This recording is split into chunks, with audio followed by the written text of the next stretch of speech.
Alam. Tak ada soalan lain lagi ya? Oh, ada lagi. Ustaz Razali patut dia yang tak, bukan maksud dia yang bagi kertas kerja ni, bukan saya. Assalamualaikum warahmatullahi wabarakatuh. Waalaikumsalam. Saya tanya betul juga. Okey. Saya nak rujuk kepada pernyataan bahawa orang yang ada masalah dalam asma wa sifat ini tidak dihukum kafir. Saya nak merujuk kepada dua nas. Yang pertama surah Al-A'raf ayat 180. Walillahi al-asmaul husna wa na'udzu biha wa dzarul ladzina yulhiduna fi asma'i sayajzawna ma kanu yaktubun. Dan yang kedua pernyataan Imam Abu Hanifah rahimahullah, bagaimana yang terkait dalam kitab At-Tahawiyah, Aqidah At-Tahawiyah, yang ditanya oleh anak muridnya mengenai orang yang mengaku tak tahu di Arab, Tuhan berada di Arab, bahawa kafir.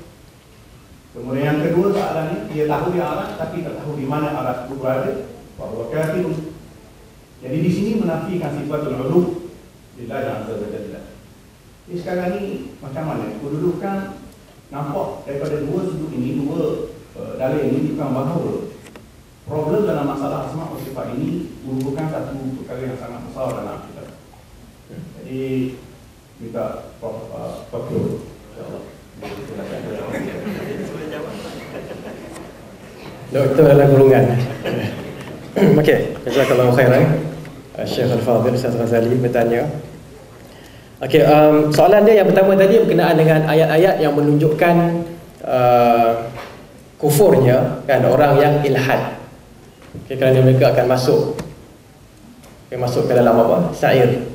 Kan? Okay, itu pun masih lagi dalam ayat-ayat yang kita sebutkan tadi sebagai ayat-ayat al-wa'id, ayat-ayat amaran. Okay, ayat-ayat amaran, okay, kita faham kalau ikutkan di sisi Ahlussunnah wal Jamaah, di sisi Ahlussunnah wal Jamaah al-ghuraba, okay, kita faham bahawa dalam ayat al-wa'id kita memang mengatakan seperti mana yang Allah cakap. Tetapi boleh tak ayat yang umum itu diaplikasikan terus kepada orang yang khusus tanpa sebarang proses yang tertentu?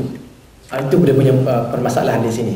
Kita dapati ulama kita, mereka apabila dapat satu ayat yang umum, wa man lam yahkum bima anzalallah fa ulaika humul kafirun, siapa tak berhukum dengan Allah, dengan hukum Allah, dia adalah orang yang kafir. Apa mereka buat? Tengoknya dia ni tak betul cara dia, kafir. Adakah begitu? Tidak. Itu dibuat oleh Khawarij, tetapi Ahlussunnah wal Jamaah, para sahabat tak buat begitu. Apa yang mereka buat ialah mereka akan pastikan dulu adanya apa yang disebutkan sebagai iqamatul hujjah, penerangan terhadap isu terbabit, isu tersebut, penerangan diterangkan terlebih dahulu. Kalau diterangkan selepas iqamatul hujjah, dia percaya benda tu dan dia tetap mengatakan ya, walaupun ayatnya jelas, walaupun hadisnya sahih dan jelas menunjukkan bahawa Allah Subhanahu wa taala berada di atas arasy, tetap saya mengatakan dia di semua tempat. Okey.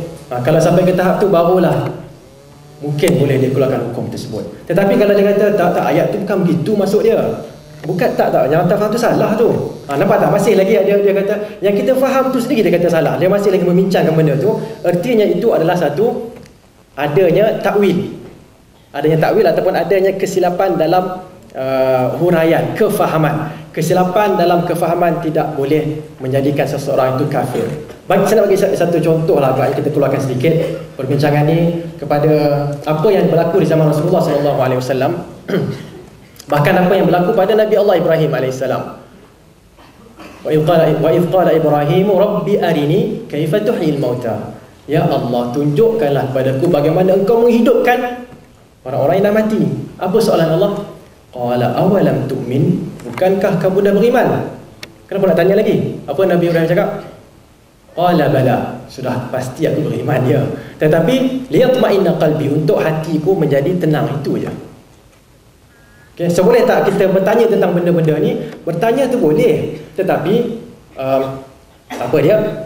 Kena tengok kenapa dia bertanya. Kalau bertanya kerana nak mengingkari perkara tersebut, kafir. Tetapi kalau bertanya untuk nak mendapatkan kepastian betul-betul, Ada orang kata macam ni, orang kata macam ni. Saya nak tanya betul-betul macam mana benda ni. Okay, boleh ke tak boleh? Boleh. Dan dengan itu kita ulang balik semula. Sesiapa yang kita nampak melakukan sesuatu amalan yang kufur, khususnya dalam masalah ni tadi, dia mengatakan nama Allah ni, sifat-sifat Allah terhad pada sekian-sekian, 7, ada kata 7, ada kata 13, ada kata 20 dan sebagainya. Dalam kes ni kita kena iqamatul hujjah dulu. Yang seperti yang dilakukan oleh Al-Imam Ibn Taymiyah rahimahullah. Dia berdebat dengan mereka, berdebat cukup masyhur, tulisan-tulisan kajiannya seperti Darbu Ta'arudil Aqli wan Naql. Dan akhirnya dia ada satu kesimpulan. Kalau aku yang bercakap, aku yang mengatakan apa yang kamu cakap tu keluar daripada Islam aku ni. Tetapi disebabkan kamu yang cakap, kamu tak keluar daripada Islam. Kenapa? Kerana ada kesamaran, dia masih sama lagi. Sekarang ni tolak azab kubur, kafir ke tak kafir? Tolak azab kubur kafir ke tak kafir? Tolak azab kubur kafir. Kenapa? Kerana hadisnya mutawatir apa? Lafzi, tak maknawi. Mutawatir secara erti. Kan banyak lebih kurang 60 jalur dan sebagainya menunjukkan adanya azab kubur, adanya azab kubur. Tiba-tiba ada lah orang kata tak ada azab kubur. Kita nak kata macam mana?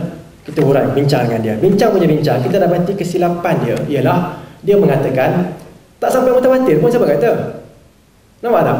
Kita kata sampai mutawatir, dia kata tak sampai lagi. Okay. So dengan tu boleh tak nak kafirkan dia? Tak boleh nak kafirkan dia kerana dia tak yakin lagi dengan benda tu. Ada kesilapan. Kita kata dia berdosa besar, ya. Okay. Dia berdosa besar betul, tapi nak sampai ke tahap mengkafirkan dia, itu satu benda yang cukup memerlukan proses yang cukup teliti. Okay. Sebab tu siapa yang mengatakan azab kubur tak ada, kalau dia kata kerana hadisnya hadis ahad, hadis ahad tak terima dalam akidah, kita tak kafirkan dia. Kita hanya mengatakan dia sesat. Sesat tu kafir, sesat tak semestinya kafir.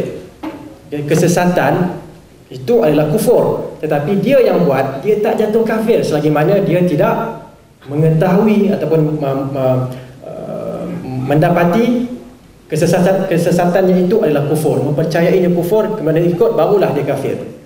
Okay? Saya takut makin orang makin tak faham lah kan. Cukup itu apa soalan kedua tadi, hilang lah. Soalan kedua tadi apa? Boleh ulang balik. Imam Abu Hanifah. Kenyataan Imam Abu Hanifah adalah sama dengan kenyataan wa man lam yahkum bima anzalallah fa ulaika humul kafirun. Siapa tidak berhukum dengan apa yang diturunkan oleh Allah, dia adalah orang kafir. Siapa yang betul dalam kes ni? Sahabat betul. Siapa yang salah? Khawarij salah. Sahabat kata apa? Kufrun duna kufrin. Kufur yang tak sampai ke tahap kufur. Kufur kecil, artinya dosa besar. Okay, tak sampai ke tahap kufur, iaitu kufur besar, iaitu yang mengeluarkan daripada ajaran Islam. Tetapi masih lagi kan, bila Khawarij keluar, kita perhatikan bila Khawarij keluar, Muawiyah dan Ali telah bersatu ataupun telah berdamai. Khawarij keluar. Khawarij buat apa? Khawarij bunuh sahabat dan sebagainya. Dia mengatakan macam-macam lah, Ali kafir, Muawiyah kafir. Okay. Adakah dengan itu Ali terus kafirkan mereka? Tak. Ali hantar Ibnu Abbas radhiyallahu anhu untuk berbincang, untuk berbincang dengan mereka. Okay, kalau mereka cakap gini, cakap gini. Sampai bila dah bincang tu, kebanyakannya tarik diri, masuk semula ke dalam kumpulan Ali. Ada kumpulan yang masih lagi berdegil. Okay. Nabi Ali pun biarkan, Ali tak bunuh orang lagi. Lepas mereka membunuh Abdullah bin Al-Arad rasanya, seorang sahabat Nabi itu, barulah Ali minta siapa? Minta apa? Minta pembunuh, qisas, kita nak buat qisas. Bila mereka mengatakan kami semua bunuh dia, barulah Ali perangi mereka sampai mati. Okay, sampai boleh katakan hapus mereka. Tu pun Ali radhiyallahu anhu tidak mengatakan mereka kafir. Nampak tak? Okay, kerana dasarnya ialah dia buat benda tu atas dasar salah faham. So jangan kita kafirkan orang atas dasar salah faham. Kena ada iqamatul hujjah, dah jelas, barulah kita boleh mengkafirkan dia. Okay, so itulah kenyataan Imam Abu Hanifah, kenyataan yang umum. Siapa tak percaya Allah di langit, dia kafir, betul. Siapa kata Allah di atas arash, tapi arash dia kat mana tak tahulah pula kan. Okay, pun kafir juga di sisi Imam Abu Hanifah, betul. Kita pun beriman sama dengan itu kerana Abu Hanifah adalah tokoh hebat orang asing. Okay, so kita terima. Cuma nak mengeluarkan hukum kafir secara khusus tu kena perhatikan dulu. Okay? Secara umum tak ada masalah. Tapi nak khususkan dia ni kafir kerana kita dah bincang dengan dia, ulama telah bincang dengan dia, masih lagi dia dah percaya tapi dia menolak, mengingkari perkara tersebut, keluar dia daripada Islam. Wallahu ta'ala alam.